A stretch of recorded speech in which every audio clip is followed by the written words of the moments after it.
కానీ అంత ఆడంగల లక్షణాలు నువ్వేందే నాకు ఆడంగల లక్షణాలు నువ్వే నా గురించి మాట నాది పౌరుషానికి మారిపోయారు. కావ్య అంటే పౌరుషం గుర్తుపెట్టుకో చంద్రశేఖర్ రెడ్డి. మీరేంది నన్ను బీకేది? సంస్కారంగా మాట్లాడండి, సంస్కారంగా మాట్లాడండి. మీరు అనుకుంటున్నారు ఇది నిప్పు, ఇది నిప్పు ఎవరికి లొంగదు, ఎవరికి లొంగదు. నాకు జన్మనిచ్చిన నా తల్లిదండ్రులకి నాకు టికెట్ ఇచ్చి నాకు ఎమ్మెల్యే చేసిన నా గురువు చంద్రబాబుకి లోకేష్కి తప్ప నీలాంటి కబడ్దారులకు లొంగే ప్రసక్తి జరగదని కూడా ఈ సందర్భంగా తెలియజేస్తూ మా కావలి చాలా ప్రశాంతంగా ఉంది. ప్రతాప్ కుమార్ రెడ్డి గారు నిన్నటి రోజున మీరే ఇచ్చారు. దొంగ కేసులు కడితే నేను వచ్చి జైలు పాలవుతాను, జైల్లో మా భార్య మా బిడ్డలు జైలుకి పొమ్మన్నారు, నేను గాంధీ మహాత్ముడు అన్నావు. ఎటుపోయావు గాంధీ మహాత్ముడు? ఏడున్నావు? ఏడున్నావు నువ్వా? ఏడున్నావు? శ్రీలంకలో ఇది ఆడుతున్నావు నువ్వా నీతిమంతుడే? నా మేక ఉన్న పులే నువ్వు.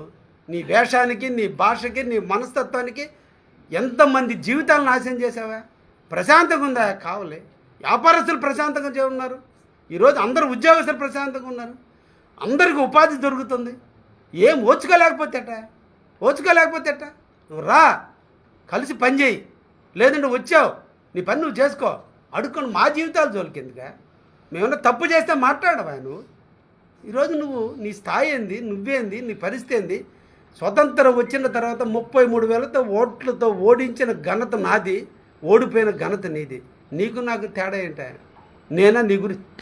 అందుకనే నేను సంవత్సరం 3 నెలల నుంచి అతను స్థాయి స్ట్రీట్ లీడర్ అని మా కావాలందరి పేరు, అతను నిక్నేమ్ స్ట్రీట్ లీడర్. ఆ స్ట్రీట్ లీడర్ అంటున్నారని నన్ను గాలోడు అన్నాడు.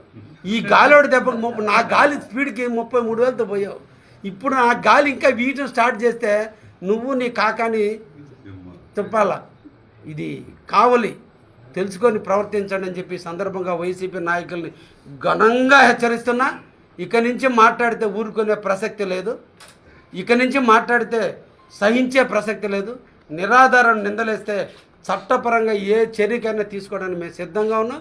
ఇప్పటికైనా ప్రతాప్ కుమార్ రెడ్డి చేసిన తప్పుకు ఒప్పుకొని వచ్చి పోలీసులకు లొంగిపోయి జైలుకి పోతే అందరూ కూడా సంతోషిస్తారు. నువ్వు పరిగెత్తుతూ ఉంటే నువ్వు ఎన్ని రోజులు దాంకో ఏదో ఒక రోజు నీకు బట్టి